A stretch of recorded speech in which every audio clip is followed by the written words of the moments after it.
Megan. She dressed as a lobster. Get ready to celebrate.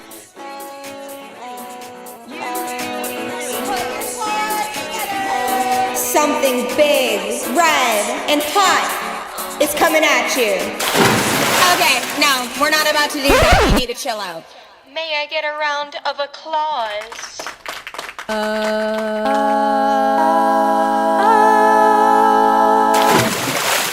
You're watching Be a Lobster. What's up, everyone? This is Jenna McLaughlin, and you're listening to Season 2 of Be a Lobster, the show that's going to help you come out of your shell. Now, what is Be a Lobster about? Well, I think that too many people, including myself, care way too much about what the world thinks of them. I was bullied through high school, and that trauma unfortunately carried me into college, and sometimes I walk through campus head down low, afraid to be seen. I'm uncomfortable sometimes in social situations, but you know who's also uncomfortable? Lobsters. Lobsters, when they need to outgrow their shell a few times in their life to shed the old one. It's called molting. Lobsters molting is a lot like when humans go through challenging or uncomfortable experiences in order to grow. Because just as lobsters have to shed their tight, restrictive shell to continue growing, we as humans often have to go through tough situations that push us outside of our comfort zones. During these times, we might feel vulnerable or exposed, like how lobsters do right after shedding their shell, when it's soft and defenseless. However, just as the lobster's new shell eventually hardens and becomes stronger, we come out of these difficult experiences more resilient, having learned and grown from them. It's a natural part of life, both for lobsters and for us, to face periods of discomfort in order to move forward and become stronger. And on Be a Lobster, we are going to teach myself and others to get comfortably uncomfortable, to become confident. Life's too short to hide in your shell. Okay, so first I'm going to give you all a little life update, Season 2. Currently, I'm back in California. I was on break for a month or two in Boston, and it was really great. It was super nice to be home and see my family and my friends, and I honestly didn't realize until coming back here after break how much I think this podcast really did help me, because I'm finally really actually able to walk through campus. My head isn't down low anymore. Like, I'm okay. I feel secure in myself. And I think Be a Lobster helped me a lot with that. When I was going through sorority recruitment, I was talking to a lot of girls about the podcast, and we have a few new listeners and just a lot of people who felt inspired by this message, which makes me so happy. And I really think that happiness for me has been about really taking all the little things, finding the little things in my day that bring a little bit of happiness and just like a little bit of kind of, I think I'm really practicing gratitude and just finding little things that make me happier and putting into life and putting into things what I want out of it, and not hiding because I want things to be perfect anymore, and honestly not hiding at all, because it took me many months to tell myself I don't care what people think, I don't care about things. And once you start saying that for months on end every single day, it starts to hit more. And then one day you'll wake up and you'll be like, wow, we really do live on a floating rock. So that's my little life update. But we actually have a guest today, and I'm so excited for you guys to talk to him today, because today I'm here with Michael Elkins, one of my best friends. Michael, how we doing? I'm doing good. Thank you for having me. Of course. I'm so excited to have you on the pod today. Tell us a little bit about yourself. I'm also a sophomore, and I'm a public relations, advertising, and entertainment marketing major in Dodge. Yeah, Dodge kid. And then I'm a music business minor. And I don't know, we met last year. Mm-hmm. We lived on the same floor. And we've been close ever since. It was like first day of school. Oh. What was your first impression of me? Okay, Jenna knows my first impression of her. It wasn't bad, but it wasn't like, I just had a completely different view of who I thought Jenna was. I thought she was this very much like party type girl that was like, because I'm going to tell this quick story. So it was her roommate and me and my roommate, and for some reason we just like were walking around in front of our dorm building. And she runs into these random girls. This is the first night. We don't know anybody. I'm literally like, don't know anyone. I'm freaking out. And Jenna goes up to this girl and she's like, so are we going to the frats tonight? It was a joke. It was a joke, but at the time I was like, oh, this girl's like... He did not know. I was being very sarcastic. And then, but that was like... It was first day of school and girls were in their like little mini dresses. Because it was like, you don't understand, like when we had Playfair, that's what it was called, right? I think so. Playfair, It's like some kind of orientation game for school. It was literally like when I was looking at all these people are talking to each other already as if they'd known each other for months, and I'm standing there, I'm like, how does everybody already know each other? We just got here. I know. That freaked me out. Honestly, that's how it felt going into college for the first time, because I just thought everyone knew each other. But actually, everyone had developed Instagram DMs, friend groups that all fell apart week 2, 3, 4. Yeah. So, I feel like it's so much better to go into college not really knowing anyone at all. Because, honestly, I was very lobster at the time. Like, just being sarcastic with random strangers and, like, messing around and stuff. But I think that's so funny. That was your perception of me. Yeah, it wasn't anything bad. It was just like it's just funny. I was just, I think everything was just so new. I think you said to me once, you were like, oh, like, I won't probably be friends with her. Look, clearly that's proven wrong, because but it's just, you never know, like, how, when you meet people, and, I guess, like, first impressions, like, you always think, like, mean a lot, but then, obviously, like, it was good that she did live in she lived right across from me. We lived across, That was really good, and, There was no hiding from me. Yeah, definitely not.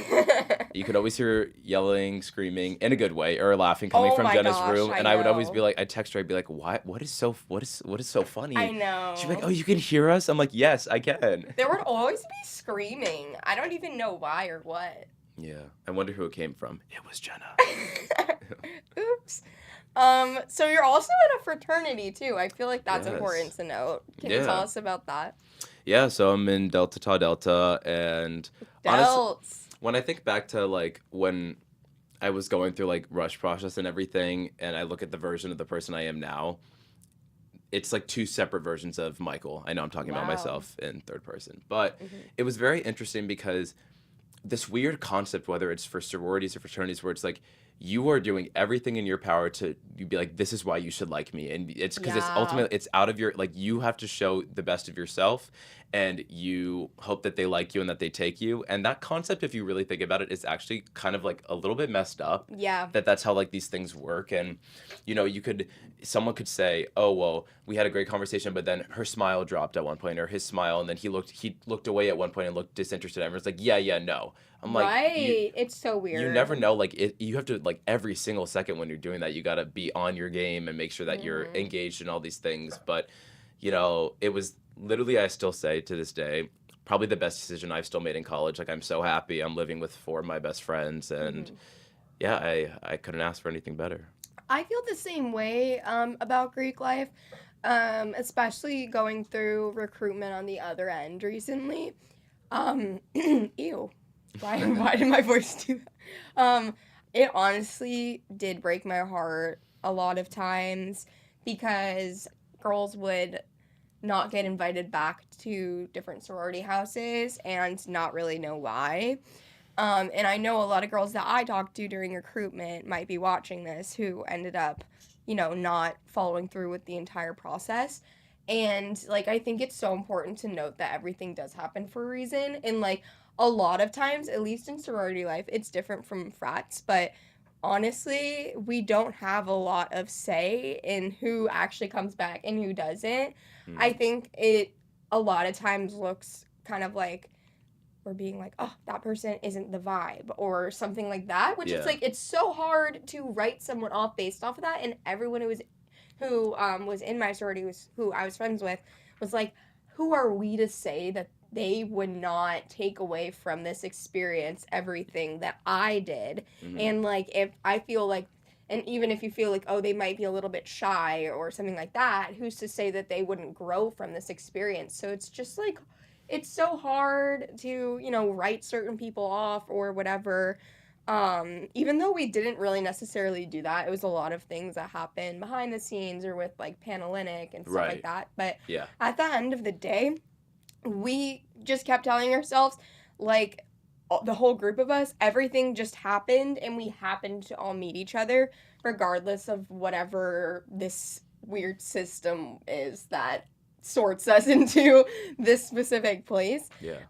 Which I'm sure you kind of resonate with as well, because it's Mhm. like, well, I happened to come here and I was meant to like grow in this way and meet these people, and everything happened for a reason. Yeah, the interesting thing though is like for you say like with sorority life, it's a lot of people for the most part don't make the decision making of who ends up getting it or not. For guys, it's very different where everybody has a say when you do your voting process for things like that, and Yeah. everyone can voice their opinion, and that's where like things are very different. But sometimes like it's tough because it could just come down to like it's tough the idea that sometimes one person could say this person was really really nice but they just need to come out of their shell a little bit more, and then someone else might argue on the other side, they say but the point is that like they if we the point is that when they come to our events and stuff, we want to really make sure that we are getting to know them, and if like we if they seem too shy or whatever, like maybe that it's too much for them or something, and there's a million different things that There's you think a million about, different things and that's like reasons it's to, tough that like yeah. sometimes someone that some people really love, other people have a difference of opinion, and it's tough, but that's like unfortunately it is the way it works, and I think sometimes people can forget that, and I think a lot of times like people have to understand like it's not personal, but like of course people take it personally, but it's just It's not. I love what you said that like everything does happen for a reason, and Yeah. the, That's what it yeah. has to come down to, or else I won't be able to really conceptualize the entire process of Yeah. like even like Big Little, like seeing certain people who felt like they weren't another person's number one pick and things like that, and seeing people not end up with the person that they thought they would, and it's just there's so many different layers to it. I think it's so easy to be so caught up in like all things Greek life when Yeah. it feels so deep in the moment. But if you try to take things with a grain of salt, put in whatever you put in is what you can receive back, and just trying to like make the most out of it and like the money that you're spending. But like I feel like I'm just gonna start taking things with a grain of salt, even for Big Little, even for certain things, and it's like I can everything actually happens speak for a a little bit reason. to like the my experience, like the Big Little thing is like it wasn't just Should me. I explain what Big Little is for people? Yeah, who don't sure. know? Okay, so basically in sorority and Greek life and fraternities, there's Big Little, which is basically you go through a process of meeting the new members and try to decide who you want your mentor or your big to be, who is In your Greek family. usually a little bit older, and then you develop like a Greek family and like there's like a lineage, a family lineage Yeah. in your Greek life. Yeah. Yeah, family. But for me, it was interesting. It was not just me. It's like you meet certain people, and then if this other people love the same person, you're like, no, this person has to be mine or whatever. We're perfect for each Yeah. other. And then if you don't end up getting them in the end, you realize like months later, you're like, it doesn't matter. I could still hang out with this person. Like Yeah. it's like your world is not crashed down because you don't get the person you want. Yeah, or the necessarily. sorority you want, Or the sorority. It's like all of that. it like I just want to, and that was a big thing for me where I was like, it does. Oh, I look back now, I'm like, wow, like it really didn't matter. Like I could still hang out with this person, I could talk to them, I could hit them up, and it's not that deep. Yeah. But I think in the in the so moment, deep. in the moment when you want someone really bad and it doesn't go your way, like it does hurt your feelings a little bit, but you know, you get over it. Exactly. Yeah, I That's what I would totally say. agree. When you're in it feels so deep. Yeah. I mean, like one time I was looking at a different fraternity. They made like a slideshow about who they were trying to let into the frat, and someone wrote like, trust us, bro. We're friends with him, but he's not the vibe. Okay. He's not the vibe.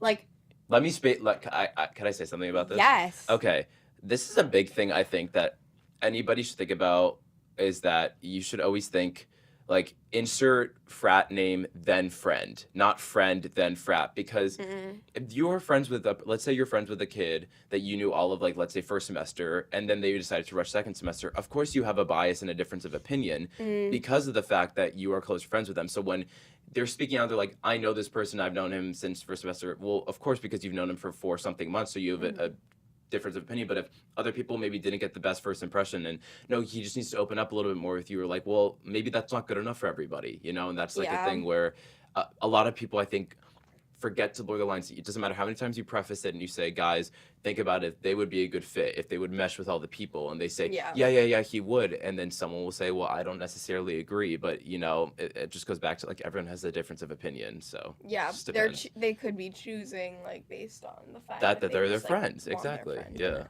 yeah, I would say. Okay, I have a question about you with with the frat experience stuff. Do you think that your frat like has made you more independent in any way, or how did it change you? Because you said you feel like very different.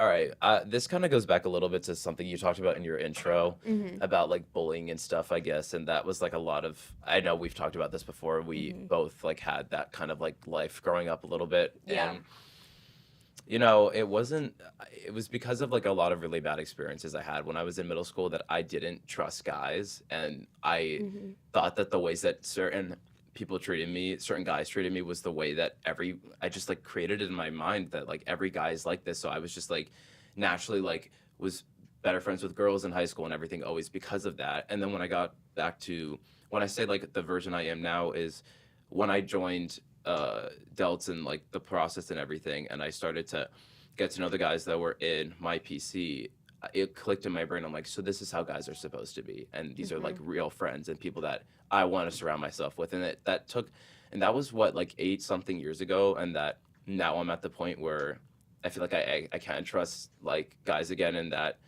was a big step for me, I think, and so I'm really happy about that. So I guess that's where I would say that I have changed a lot since when I first came into school, because I still think I was in that kind of mindset a lot about, you know, you never know people's intentions or how they're going to treat you, and I just didn't want to be stuck in that again.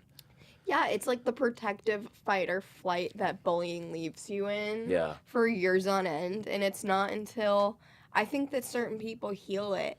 Honestly, I think that's really like one of the only ways to heal from something like that, to kind of be reminded that people aren't like always out to get you. Yeah, you know what I mean? Absolutely. And I think maybe you'd agree with me. I think it's still like an everyday like journey where you have moments where, even if it's just because, you know, no person is perfect, no friendship is perfect, and if you have a friend that does something that you think is out of line, or they're not, you know, treating you the way you think, sometimes like my mind does go back to those times it's very triggering. And it's not always like bullying is not necessarily, they're not bullying me is what I'm saying, but just like aspects of like certain situations that happen just reminds me of that time. Yeah. And it's like, you know, and I think that that's just something that's an everyday process and journey to continue to talk about and work through. Like I've been in therapy for 8 years, and I think that that's a reason that I am very like in touch with my emotions and pretty, like I have a lot of my friends that like to come to me and ask my advice and treat me kind of like a therapist, and I'm very flattered that they do that, because I don't think if I hadn't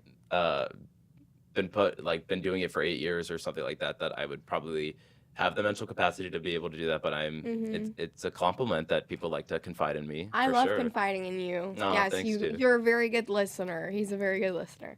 Thank you. Yeah, but no, I totally relate to the kind of like little things that can be like triggering in a way.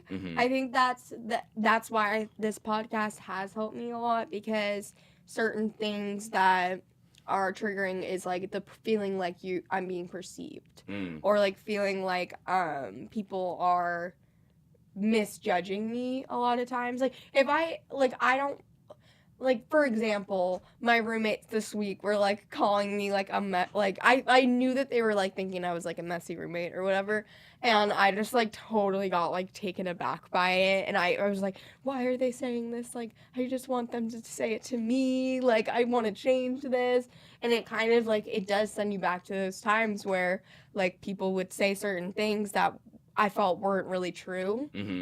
And it's like, this was so many years ago, and I could talk about that. Yeah, like this was so many years ago, but it's still affecting me now as like a 20-year-old that I was 16. This idea that, I don't know how, I think it's happened a lot of times to you as it has to me, where people twist your words so easily, and then it gets, and especially with the school that we go to, you know, It's very small. it's not a school. It's like medium, but like it feels like, I think because High of like the school. circle that we're in and everything, that it feels like it's literally like 700 kids in a high school that all know each other type thing, or It even feels 100. very high school here. Sometimes it does, and that can be tough because then word travels and then things get around, and a lot of the time it's a lot of misinformation that people spread because of stuff like that, and that could be tough. But I'm actually interested to ask you, because you talked about like the idea of getting judged, like for you, like growing up in the pageant world, is that something separate, where because you are getting judged, like is that, do you view Yeah. that differently? It's kind of, you know what, now that you mention that and now that I think of it, doing the pageants growing up and like basically essentially being rated 1 through 10 on every aspect of Yeah. yourself, I think that a lot of things in my life I feel like I want to control, and pageants were a way that I could essentially control the perception of myself and be judged in the light that I wanted to. Mm. And, you know, being in high school, and I always felt like I wanted to control that perception of certain people who, you know, would spread rumors or different lies about me or say that I was something that I felt I was not. Being able to do the pageants, I was able to showcase myself, you know, and know that people were watching and listening and judging me for what I was presenting that I felt was genuinely myself at the time. And when you say you were in control, do you mean like in terms of what you would wear, the Everything. the stuff you would Yes, perform down and to stuff? everything. Like, I Wow. think a lot of my life I've been like looking for control and looking to gain it in Yeah. different places, so that now, even as a 20-year-old, if things aren't perfect or completely controlled by me, like in my life, I'm very spontaneous in terms of like daily things, whatever, but in terms of perception of me, my friends, whatever, I always want to control that, but you Yeah. can't. And I think this is helping me to let go. Yeah. Yeah. It's good. Yeah. See, guys, I learn something new about Jenna every day. It's very, I feel so deep right now. But yeah, you said you felt you like resonate with that too. Yeah, because it was just like it was just growing up a lot, whether it was elementary school. Let me put it to you this way, like it was, I whether it was I like my first memory, and this is like I'm not trying to like be sad and like, you know, be, what's the word, like when people are like feel bad for me. This is not why I'm trying to No, say yeah, this for, but none of this is sympathy. yeah, no sympathy. whatever. But you know, like I think like my first flash of like when I was like 4 years old, my memory is just like me like in preschool going down the slide, and like I just remember like other kids, like their friends would be waiting at the bottom for them, and then I just remember going down and like no one was there like waiting for me. And it was just, and then there's also like literally a photo in, like I have it, it's like me, and I remember this too. It was this teacher that was not mine. I don't remember her name, but I was building blocks like in the classroom, and other kids were just playing whatever, and she literally, I remember, said something along the lines of like, you're building those by yourself, and in the photo she ends up getting on like down with me and like building this tower of blocks with me, and that was just like a thing where I look back at that, I'm like, I don't know how to feel about that, because it, like, look, that could have just been like a moment where like I was just deciding to like build the blocks by myself, or I don't know if that was a thing where nobody wanted to build them with me, you know. And I think that that's just like, it wasn't just that, it was like times when I always felt like I had a bully, like a main one, whether it was not elementary school, but middle school especially. And then even when I went away to camp, and I went to sleepaway camp, and there was a kid that just almost made me not go back after like 5 That's years because of awful. like stuff like that. And you know, it was just like, it was, and then when I got to high school, it wasn't like I had like a main one or something, but kids are mean. Like Yeah, no, I- they are. I just, kids can just be so cruel sometimes, and it's just, you know, it's this like, I just want to look at them sometimes and be like, there's no way you're real, like that you're acting like this right now. And it's like tough because I think a lot of things, I'm sure you understand this, friendship breakups are actually probably the hardest things to lose, when you've been friends with somebody for Yeah. so long, and then it finally clicks when you realize the actual type of person that they are, and you say, this person makes me feel bad about myself, negative. They don't feel my life in a positive light, and I can't do this anymore. And that happened, and it was just like a thing where even I think getting into sophomore year of high school, I was already ready for the next step. It wasn't bad, it wasn't great. I was just moving through the motions and ready for what was the next step, which is college now, I think.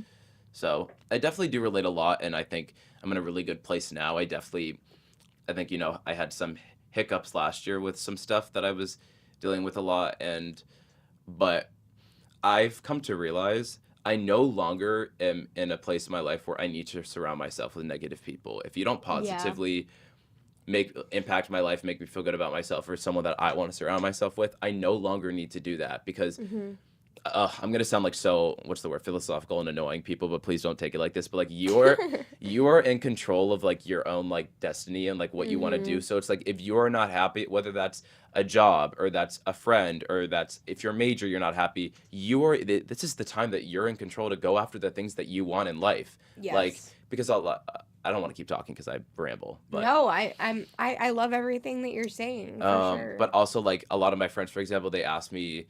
I'm a big like networker because like career-wise, that's just something. It's like this is the time to connect with as many people as you can, whatever. So when I tell my friends, oh, I spoke to this person, or I was a lot like for example, like last semester because I reached out to a guy and I emailed him that worked at Netflix as head of casting. He invited me to the headquarters to go and interview him. It's like, if people are like, how did you do that? I'm like, because I reached out. You could do the same thing. It's like, just take the initiative for the things that you like and want. And I'm telling you, things will happen. Like, and that's what I think I've always just kind of been like that, like a little bit of a go-getter for the things that I want, because it's important. You're as learning as being an actor, because I started acting when I was 6 years old. You're your own best agent. And no one else is going to advocate for you like yourself. So I think that I've carried that over a lot to how I handle like my professional life and stuff as well. And so. And personal life. And always. Personal life like, for sure too. If something isn't serving you, cut it out. Cut it out now. You don't have to wait or sit around. I mean, I know like we've talked about that a lot, especially like a lot last year and stuff where things could be tough with friends or stuff that we were dealing with. And it was just a thing where, you know, we won't get into specifics, but you know, it's tough, but you know, like it's part of life, and I think it's important the fact that you needed that friendship that eventually did fizzle out to come to the person you are today, and realize, you know, kind of who is actually there for you in your life and who is just trying to benefit off of you, who only uses you for things that you need. And over time, you do come to realize things about those people, and the day that happens, that's a hard realization, I think, but it's necessary. Yeah, for sure. It stinks in the moment. But then a few weeks later, when you come to that realization, it'll feel so much better. Absolutely. I mean, last semester, I definitely went through, like, a series of rough patches. Yeah. But I think I took my time to kind of hibernate, went home, went back to my family, whatever, and all of that, saw my friends from home, and then came back here, but I kind of had that go-getter mentality, and I'm like, okay, I'm just gonna go all at it, put in what I want to receive out of my time here and living here, because so many people would kill for this opportunity. Yeah. Once I started looking at everything from, like, a positive light and then, like, a go-getter light, and started, you know, practicing gratitude, putting in the work so that I felt better, I realized that a lot of the things that I was dealing with that I thought that was, like, chemical or, like, mental health related was actually just, like, I needed a mindset change. Or to reframe, like, the way that I was thinking about certain things. Yeah, I also think something a lot of people don't realize sometimes is that it is okay to take a mental health day. Yes. Like, a lot. And I think a lot of people sometimes, like, I had one on Friday. I was having, like, not a great day. And I was just went and got myself some In-N-Out, took some time to listen to my favorite music. And those days are so necessary. They are. And I definitely don't think I take enough of them because we're so busy and we don't always have the time. But if you do, like, please do it, whether for you, if that means, like, for me, I love going on drives. Like, that's for me a big thing that a lot of people say that makes me feel better. Well, because for me, like, a big thing that I like to do is if I'm back home, I like to explore new neighborhoods, and I like to find big houses and just envision that I'll live in one of them one day. Oh, ooh, when I become okay. when I become the next Brad Pitt. So right, when that happens, I'll live in one of those houses. So it's good to envision my future. No, I'm kidding. Right. Well, we'll see. No, we'll see. Yeah, stand on it.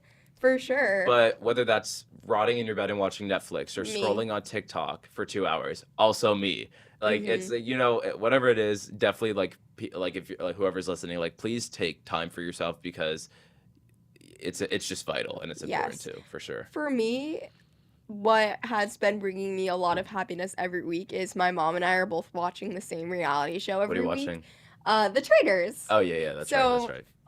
my birthday was a few weeks ago, and I had a Traitors themed birthday party, which, okay, not to get philosophical about the Traitors, but a lot of the people that are on Traitors will talk about it because it's basically a game about manipulation and, like, teaming up against certain people to, like, get certain people out and yada, yada, yada. I would be so good at this game. Oh my Sorry. god. I would but be I was amazing. like, and then Carolyn, who was in the Traitors, she played a traitor on the show. She was also on Survivor, and she's like a famous reality TV person. She broke down crying last episode because of her kind of trauma of feeling left out throughout her life, and not being listened to or believed, kind of arose things when she was being a traitor and when she was being talked about at the round table, it's called, when they try to get a traitor out. They were all kind of teaming up on her, and it totally triggered some kind of like episode of ways that she's felt in the past. Yeah. And she's talked about it a little bit, but I just thought that was pretty crazy because you're watching the show, but then you realize that deep down, like, it's supposed to be fun, but when you think about it, what's at the core of the game is lying, teaming up on people, coming together. But I do love that show, and she's okay now. Yeah. I've seen her interviews and stuff, but I also think something that a lot of people like you have to be a certain kind of person to be able to handle reality TV, because you have to remember yeah, first, that is true. it is a show for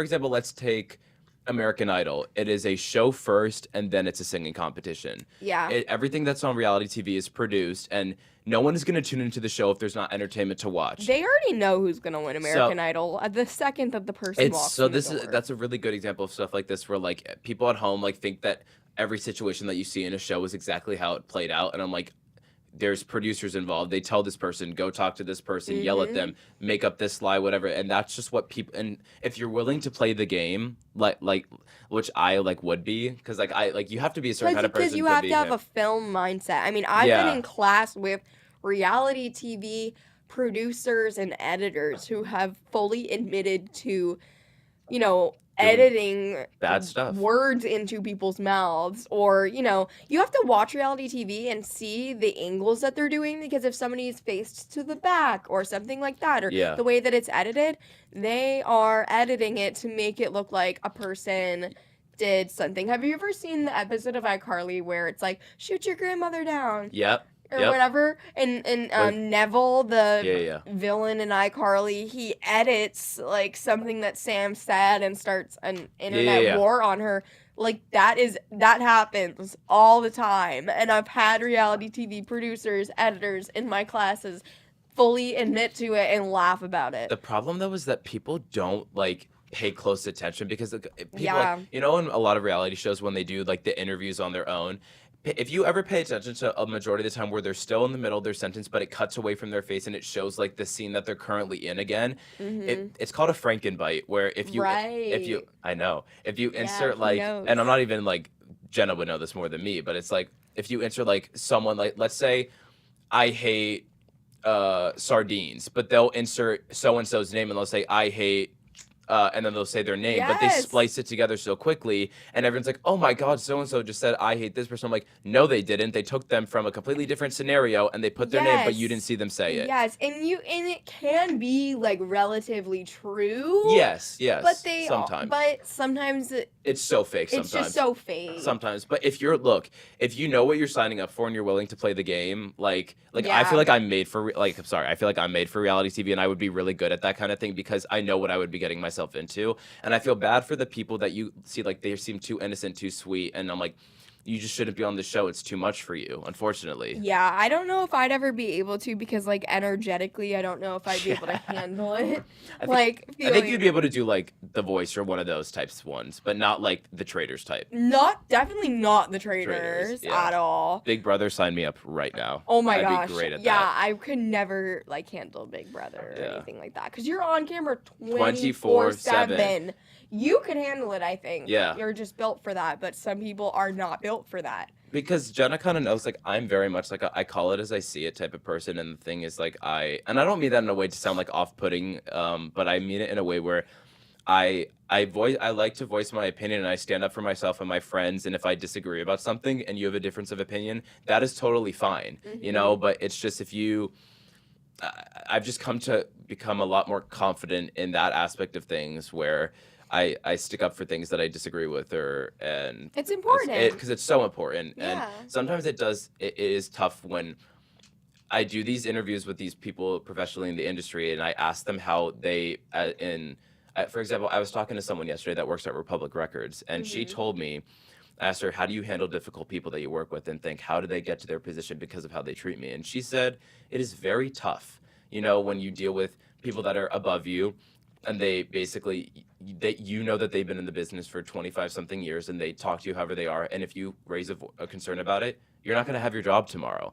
And that's tough. And she told me, like, until you move up and you become more prominent and people take you seriously, sometimes you just have to bite your tongue. And I really wish that was not a world that we lived in, where people were allowed to be treated that way, but that's still the way the world works. And especially in the entertainment industry, it happens a lot.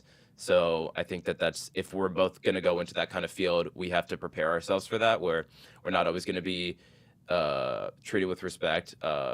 I know. But I don't know, maybe Jenna could speak to how she thinks, because, like, I'm saying this from a male perspective, but you as a woman. Yeah, I mean, I'm think? just so bad at this because I don't ever like staying in situations that I don't necessarily enjoy at first. Like, even right now, I'm with this teacher who she has just been actually the worst to me, and I've never, ever at Chapman really had an experience where I felt like a teacher was being disrespectful or targeting. So basically, first week of school, I had the flu. I got the flu after sorority recruitment. Everyone was around each other. I got flu A. I was on my deathbed.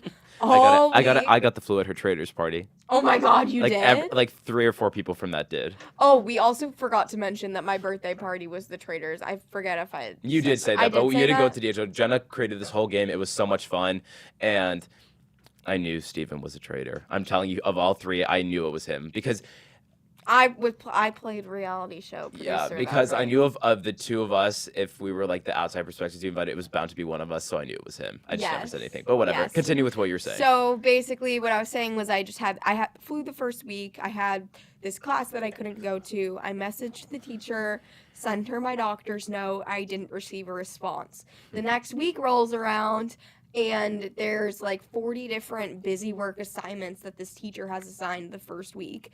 And I'm like, okay, I'm trying to do them, but none of them have any directions on them. And it's not in the syllabus. There's no rubric. She wants us to put together this presentation.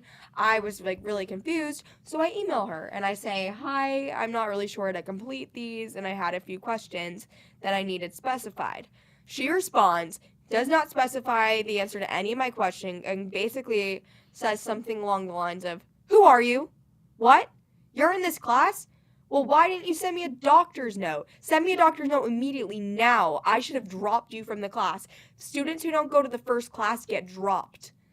Send me your doctor's note now. So I forwarded her the email that I sent her a week prior. A week prior.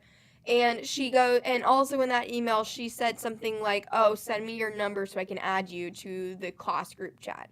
The next week, she's not in class. It's a Zoom class. I never hear back. I never get added to the group chat. I'm texting people who are in this class, like, is this class happening? We were having some kind of Zoom. I was never sent the Zoom link until 30 minutes before one of the students had to do it, because I was, like, left out of this group chat after sending multiple emails. So then the next week, I go to class, and this teacher is talking about all of these, like, she has, like, a very deep, dark energy. It's talking about how she lies to people and says that she's going to interview them about one thing and then interviews about something else, and, like, doing all these immoral, unethical things as a journalist, and is bragging about it and laughing, saying she did a documentary on a sex worker. Wow. And said that she kept asking over and over again, did your father molest you? And the girl refused to say, no, my father did not molest me. So instead, she had to like add her voice to the documentary, and she basically, and the girl kept saying no, but she kept asking her and prying from this information. So then that happened, and then even the other day, she never added me to the group chat. A student had to do it, and then the other day she goes, she was handing out the homework, and she gets to me, and she goes, "Only 2 pages, Lauren?" And I was She like, called you Lauren? Yeah, she called me Lauren the whole class. And I look around and I ask my friend, I go, "How many pages did you do?" 2. I look to the next girl. "How many pages did you do?" 2. Why did she exclude me and say only 2 pages? And then she did all this other stuff too. Did I you don't do even well know on the it? details. I mean, I hope so, but she'll just like target me, call on me. She was like, Jenna, She's jealous of you. why are you on your laptop? I don't even know. And I've never had this experience with a teacher before. Oh, I have. Really? And I don't know how to handle it. And You're this is talking an about in college? elective. This is an elective. So I have elected myself to take said class. And I don't even want to elect myself to take it anymore. Yeah. Should I? So do I drop? Do I stick with it? I mean, if you Is drop this something? Is this something that I'm just going to have to deal with being in the entertainment industry for the rest of my life? Like, what do I do? Okay, if you're asking me, I think, like, first of all, if you did drop, you get a W. So if you don't want that, then don't drop. Is that a big deal in college? I just think about it. I would just say, look, in terms of we're gonna deal with a lot of difficult people. Do you remember I had a professor last year that made me very uncomfortable in spring that I had for Oh my goodness. the one prerequisite Yes. that everybody has to take, and I had this. So for the people listening, I had this experience with a professor that I had not known, but was talking about me a lot. In a weird way. From other students, and it made me very uncomfortable. And then I ended up getting assigned into her class not knowing that, and I tried to get out of it, and then it ended up backfiring in my favor, and then I had to take the class, and it ended up being okay with this professor, but it was just like a very tough situation in the beginning to deal with. And the professor was kind of like obsessed with him and would see him in other films and yeah, stuff. because I was acting in a lot of my Because he other was in a friends' lot of films, FTVs. and then was saying, just like inappropriate things, like nothing like terribly alarming, but nothing that was like That's just like, oh yeah, mild. I feel comfortable taking this class. So therefore, it was. I'm not gonna say what the things were, but they were just Yeah. like very, very strange. And then I ended up having to have a Zoom with the professor, which was so awkward beforehand. And it was just that was a tough thing. But it just showed me that sometimes, like, despite, like, I would just say to you, like, if as long as you notice that your grade is okay and you're not failing the class and they're like you whatever, I would just say, like, it's just another feather in your cap of how to deal with people sometimes if they're not going to be particularly nice and difficult if you want to go into the broadcast world. A lot in the news world especially, it's a lot of stuff like that. Have you watched the morning show? Yes, a little bit. Okay, I know what it's about. especially you as a broadcast journalism Yeah. kid. It's with, for people listening, it's with Jennifer Aniston and Reese Witherspoon, and it's Love them. basically a show that looks into the inner world of the news media world. And they have this show called The Morning Show, and it's about the behind the scenes kind of life that goes on behind that. You definitely should watch that show. Right, and then they kind of overtake that guy who's being inappropriate to them, whatever. Yeah, right. I mean, it's a very interesting type of concept of, like, the world that, like, I feel like this stuff does happen. Maybe not to Yeah. that level where they can overtake the head of the company type thing, but the inner workings type stuff, and, that there can be some toxicity sometimes, absolutely happens. And For maybe sure. it's a good lesson for me to learn and stay in it. Like, I mean, being in a podcast right now about getting comfortably uncomfortable, like, Yeah. maybe I can find a way to kind of break into whatever outer shell or whatever she has, or just like learn to deal with that, knowing that I will probably have to deal with people who make me uncomfortable. in the I also future. just would, like, tell you, like, knowing the kind of person that you are, like, don't let people dim your light, I guess is what I Aw. would say. Because, like, for people listening, if you don't, like, if everyone's listening knows Jenna or doesn't, like, Jenna is literally one of the sweetest and most positive people I know. So when I see her get upset about things that are out of her control, or when other people are being cruel, it hurts me seeing her like this, because I don't like seeing my friends like that, especially her, because she deserves nothing but the best. And to all those people, and I think a lot, to all those people that made her feel that way and everything, if people sometimes people still to this day they don't understand the implications of their actions on other people and like look what you've Yeah. done to this person. I was literally just thinking about that. Like, what are they Yeah, up to? and I Like, what think do they like do now? someone asked me recently like for like the at least with the kid that like ruined my view of like guys for a long time and like not trust them. Like if I were to see him, like I still follow him on Instagram and everything, and I wish him well. He seems to be thriving where he's at school and everything. But someone said like if you would see him walking down the street, like how would you act? Would you Right. run away? I said I would say hi, like and it would be like brief and be like how are you, good, and like okay, nice, have a great rest of your day. But the sad fact is like that kid will never know the impact he had that he on me. had. I don't even think he like knew for a little bit if you were to ask him at I all, feel the which same way is about the sad. people that did that to me. I think that I saw walking down the street. I was at my local mall and I saw the girl who like essentially like tried to ruin my life in high Yeah. school. A girl that I thought I was going to have to get a restraining order Wow. on at one point, and we just walked right past each other. Like, Nothing happened. she kind of like she smirked and smiled and kind of like chuckled or something, thought it was funny. And I just think it's so crazy to think that these people thought that it was petty drama, fun, kind of rivalry to them. Mhm. But in my eyes, it was something that essentially broke me down at the time. She And I was don't just- think they will ever understand. Mhm. And you know what? I don't think they will also ever understand the impact that they had on me in a positive light. And Yeah, how that's a good much it point. helped me in so many ways and gave me this platform and this way of life, and the way that I look at things have changed from them. And it was just such like a weird moment to walk past a person who like honestly changed my life Mhm. and my perception of myself and the way that I view the people around me. And that's something I would say is, first of all, she was just jealous that you're a published author in Miss Massachusetts. But I was not a published author until in I the had future. until I had to go through what she did to me. But I think like if I just something I would say is like is those people are only cruel whether it's trolls on social media or anything.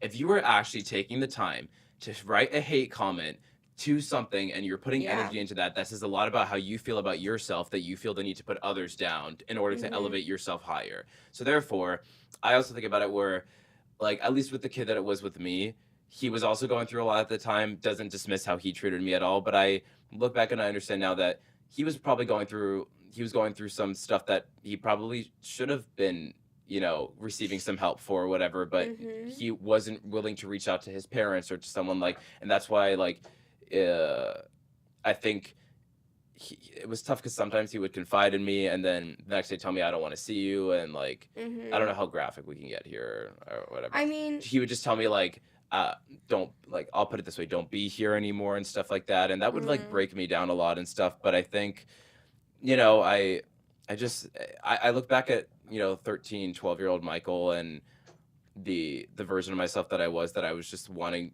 just to be liked so much and be happy and everything, and I look at the version of myself that I am now and I feel like I'm finally like in that place where, and I was never like, I don't want to make it sound like I was never like depressed or anything like that, but just like I didn't wake up like excited. sad. I didn't wake up sad. Like I don't wake Okay. up every day now going to class and seeing my friends sad and like worried about what someone's gonna say to me. Right. I- That was the I'm worst excited part. to go to my classes and see my friends, and whatever's gonna happen throughout that day is definitely so.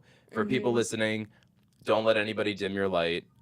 Definitely stick up for the things that you believe in, and advocate for yourself and your friends and others, and then Yes. that'll honestly lead to everything you want in life. Because And without that 12-year-old version of Michael, you wouldn't be who you are now. yeah, And for sure. honestly, in a weird way, like, we do owe it to the people that, because you know what, like, at least for me, like, in a way, I had to be broken down to become who I needed to be.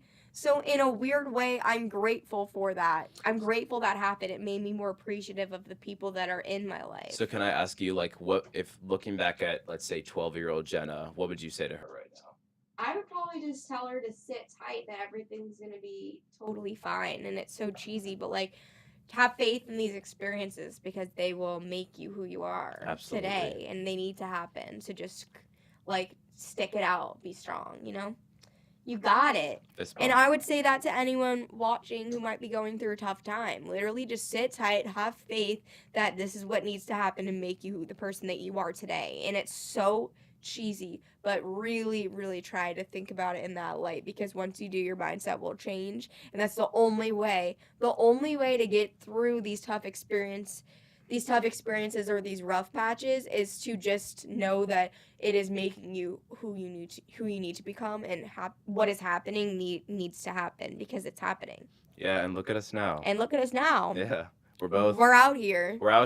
We're both happy. We're both thriving. We love what we do, and look, like, yes. Now I got a friend for life here. Exactly, and I'm more appreciative of it because of the things that I experienced having nobody. Yeah. I'm with you. Here, since being a lobster is all about overcoming embarrassment, let's end on, do you know one of the most embarrassing things that's ever happened to you? I've told you the story before. I'm not saying it on here. I don't know if you remember that story. I don't know. I could remind you later. Something embarrassing that's happened to me. Something embarrassing that's happened to me. I mean, like, this was more like, it was embarrassing not because of, like, does it have to be something that I did to myself or that, like, someone could have done to me? Ooh. Bless me. Yes. Jenna's having a little sneeze moment. I'm sorry, I had to sneeze. Something embarrassing, I mean, like, it was like a joke, but, like, I didn't find it funny, but looking back on it now, whatever. You said it? No, someone, like, did this, like... Am I like, snotting everywhere? No, you're good. Okay. I mean, like, someone, like, smeared, like, yogurt on my face one time in the cafeteria, which was really embarrassing and, like, not that fun, and I had to go, like, clean that up, but that was, like... Was that one of your most embarrassing moments? Maybe. I mean, that one was more, like, not me. That was, like, someone else doing it to me. Again, middle school, not that fun. But... Yeah, I hate middle school, I don't know. Dude. Maybe if you go first, then I'll think of one. Like, a real one that I did, like, to myself. Okay, it has to be quick because the Yeah. An embarrassing thing that happened to me, dude, like, every single day. Probably, I don't know. I'm always falling in front of people. One time in 5th grade, I fell going up the stairs, and there was this kid in the I was in 4th grade, and he was in 5th grade, and he looked down, and he was like, "She's just fell." And then everyone, like, peered over the staircase, and they, like, the whole school was peering down. It was after lunch, and everyone just looked at me, and I fell. And then I went to the doctor's, like, a few days later, and I broke my growth plate and showed up to school with a cast on. My God. It was bright pink. That's crazy. I thought of mine. So when I did my first musical when I was 8 years old, and I was Daddy Warbucks and Annie, there was essentially this poor little boy, like, he was, like, probably 6. He was a servant in the show, and he had, like, one line which was like, "Let me take your coat, sir," or something. And I had, like, a button-up, like suit thing, whatever, and I just had to take out the buttons. It was the first show that we did, and for 2.5 minutes, I could not get this button off. So so this kid is just standing here like this, waiting to take my coat, and I'm just, like, I could not get it, and the audience is laughing, and, like, I look back, it was so embarrassing at the time, but I eventually got it off, and I gave it to the kid, and we continued with the show, but I was mortified at the time. That reminds me of the time that I played Wendy in Peter Pan and Peter Pan Jr., and we were all hooked up to the harnesses, and it was like, "I'm flying, look at me way up high," and we all three of us were all linked arms, and we start banging into the set. Oh, the no. set, That's we're so like, bad. we're on the harnesses, like, swinging around in pain, and all of a sudden, like, the set falls down, and then at the end of it, we're all just, like, scattered throughout the stage, like, in shock. That's crazy. And I just, like, start crying, and the whole audience was laughing, and I was like, this isn't funny. Like, I wanted to go back and, like, redo the scene because we only had one show, and I was like, dude, this was my moment to fly. That's crazy. And the whole set just fell down. So, musical theater happens a lot. That's an embarrassing, it can be embarrassing, but thank you for sharing that. And thank you so much for coming out of your shell today on Be a Lobster. And thank you everyone for listening. Don't be selfish. Be sure to drop a follow on our Instagram at Be a Lobster Podcast for show updates, behind the scenes, and more. I shall see you later, because it's a celebration. Bye, everyone. Be a lobster, be a lobster. Ew, she's so weird. Oh my god. Oh my god.